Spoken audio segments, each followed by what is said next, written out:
И Коста Пичо, здравейте! Ние ще играем играта Clash of Clans. Ще ви покажа един доста готин дек, който си го измислих наскоро, при няколко дена. И така, в предишния клипове, когато говоря, никога почти във всички клипове, които правя на Clash of Clans, почти никога не се чува. Гласа ми не се чува и това е защото понеже там, откъдето идва звука, микрофона, който лавя самия звук, когато аз говоря, е точно до тон колоната, която издава самия звук на телефона ми. И затова така се чува играта силно, а пък аз не се чувам. Затова виждате, намалям на макс. Ето така играта да не се чува почти. Виждате колко купи са. Аз малко поспаднах, но сега искам да ви покажа. Така, момент. Виждате, погледнете само какъв ресурс. Искам да видите до този втория пич. Погледнете какъв ресурс. Значи аз предимно играя за елексири, за дарк елексири. А пък злато не ме интересува, защото, нали, за да си изплатя армията. Момент. Да пуснем две армии.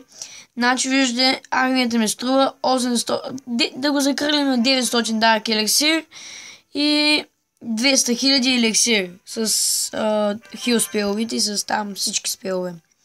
И значи, когато атакувам, гледам човека хем да има над 1000 дарк елексир, и над 200 000 нормален елексир, защото хем да мога да си изплатя армията, хем да имам нещо да се донадя, нали, за себе си. А пък голда изобщо не ме интересува. Ако ще да има и 50 000 голд, него изобщо не ме интересува. Така, долу село, сега него го оставяме. Ето виждате, напоследък тук малко загуби. Виждате, главно загуби има. Нещо съм се отпуснал. Аз вече село някак си ми отъпя, не знам, по-забавно ми да нападам в това село.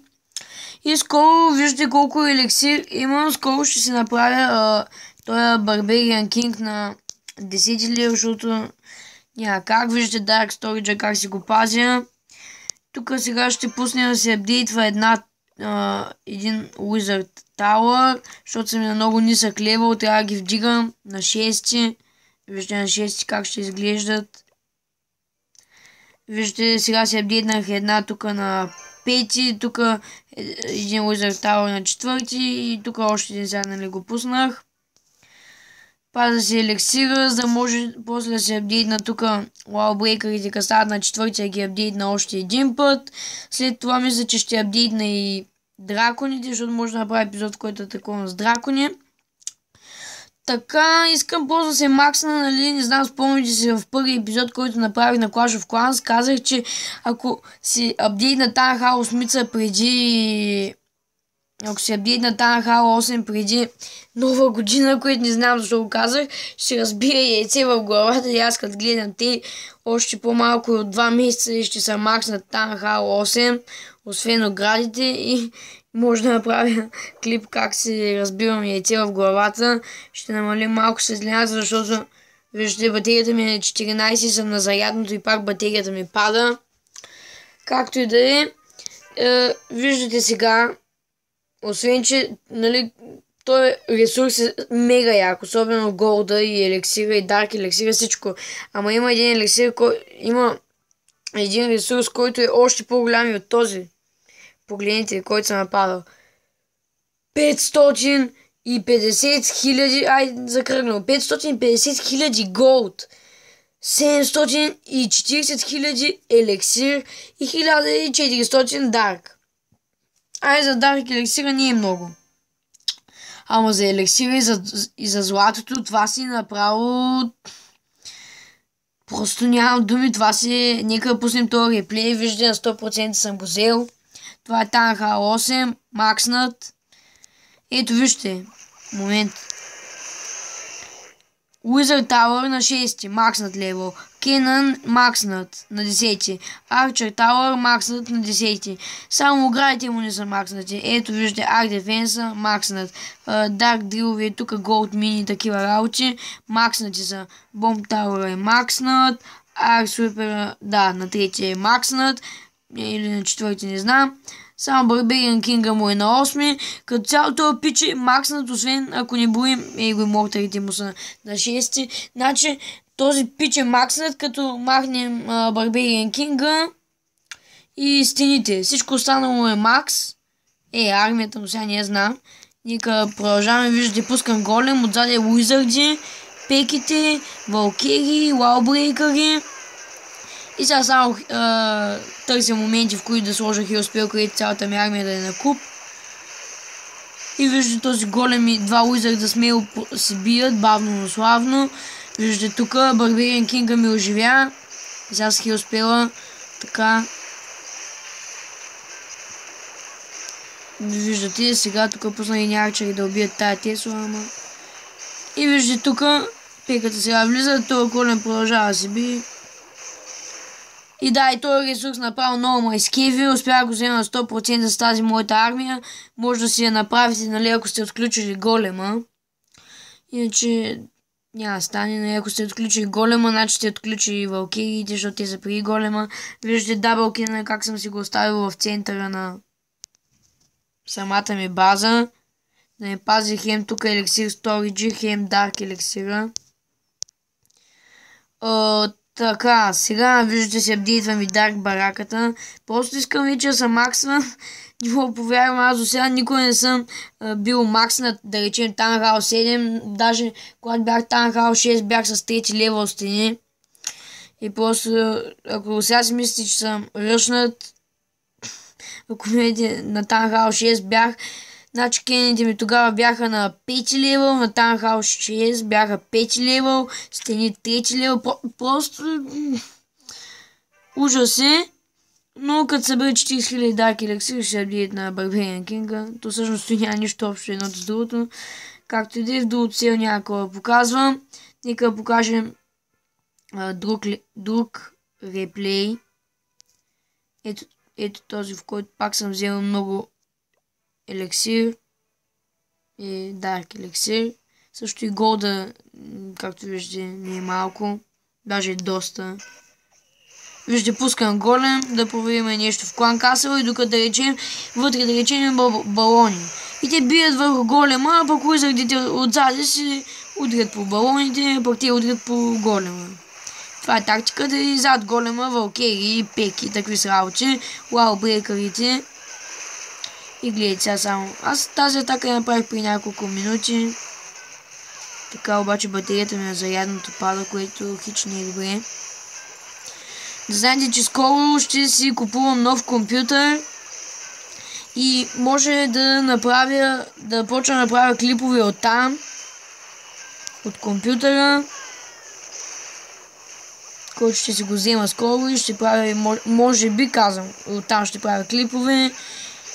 Също така може да играя и Critical Ops. Тази игра е страхотна, просто аз при половин година я играх и бях доста добър. От тогава много апдейти нови са се появявали. И просто тази игра е уникална според мен. Даже и графиката мисля, че е по-добра от CSGO, но просто това си е лично мое мнение. Вие може да кажете, това е невъзможно, ама всеки има право на мнение. Моето мнение е такова. Сега нека да изгледаме тук битката. И аз тук, тъй като видях и си викам, не, тук няма шанс за една минута как да го пръснем това на 100%. Просто аз мислех, че... Чакай, не, този май не го... не, момент, аз мислех, че той на 100% го вземе, но всъщност не. То беше друг реплей. Тук се обърках. Вижда сега Barbarian King пуснах. Просто да вземе малко повече проценти.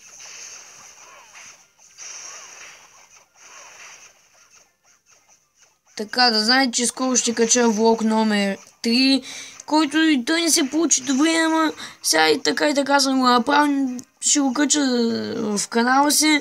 Не се е получил, моля ви, не дейте да го хейтите, защото видях, че втория ми влог има доста хейт.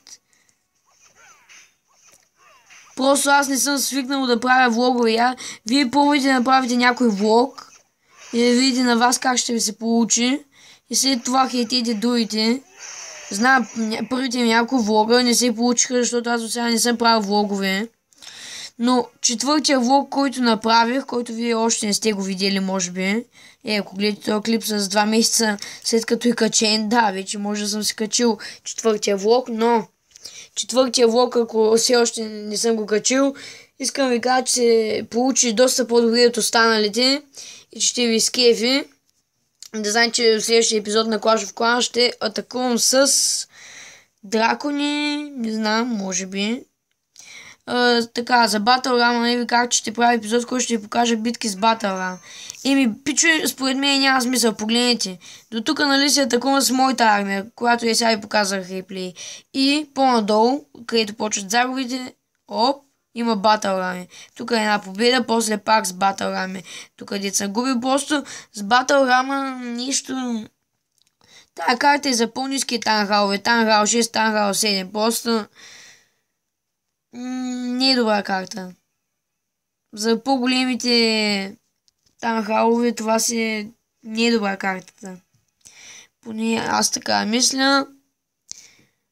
Вие си решавате, виждате. Момент само пак да ви покажа армията си. Ето виждате колко струва. Мен лично много ме кефи. Показах ви реплей. Виждате, нямам нито една загуба с нея. Така, нито една загуба, виждате. Просто, колко победи? 1, 2, 3, 4, 5, 6 победи без нито една загуба. Така, айде сега да пусна един реплей, който са атакували на базата ми. Шит, тоест как може да ми вземе 38%? Само погледнете левел на картите. 15 джайанта на 5 левел. Една пека, ама на трети. И 2 валкири, които са на втори. 2 хилъра, които са на трети, което си доста силна, когато е на трети. Също така и джайанти на 5 са доста силни. 14 магиосника на 5 левел.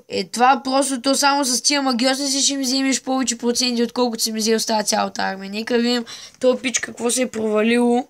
Този Танхал 9, който ме е атакувал. Просто тия левели на картите невъзможно просто да е. Не знам, аз предполагам, че това е Танхал 9. Така, той има само рейджове, няма хил спел. Това е лошото. Не е то хубаво. Рейдж спел е добър, ама когато, ето виждате, 2 Giant бомби го убиха. Ето тук съм сложил 2 Giant бомби до даблкин и да. Защото просто с хил спелове не става, аз просто с рейдж спелове не става. Трябва, нали, ако искате, знаем и само с хил спелове пак не става, ама аз само с хил спелове играя. Тук е от касала. Видяхте ли 2 бомби на какво способни на 3 левел Giant бомби? Ето сега ще ви ги покажа. Ето виждате ги тези бомби. Това пичкът няма хил спел. Просто трябва, нали, да комбинирате всякакви спелове. Не да речем само хил спел или само рейдж спел. Нали, сега, когато спел факторито ви е на малък левел и нямате място за много спелове, добре е само с хил спел, ама когато рейдж спел, те бързо ви умира армията.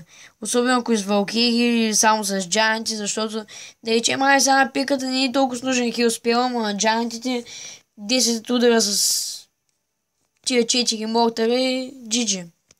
Така че има някои хора, които виждате имат бахти силния левел на картите и са много слаби. Тук Дима е такова с голем, с 3 пеки, 20 и колко уизарда. Доста силен левел на картите има. Скоро аз мисля да се апдейт на пеката, но не знам, може при това да се апдейт на летящите гущери. Аз те наричам драконите. Да ги направим на трети, не знам, ще видя. И да, пичуй като цяло това ще е епизод, надявам да ви е харесало, ако е така може да дадете един лайк, да се абонирате, ако все още не сте. Долу в коментарите пишете вие с каква армия атакувате и вашата база каква е. Ако сте скопирали базата, може да напишете дали на вас ви действа. И да, пичуй се на следващия път. Бай-бай!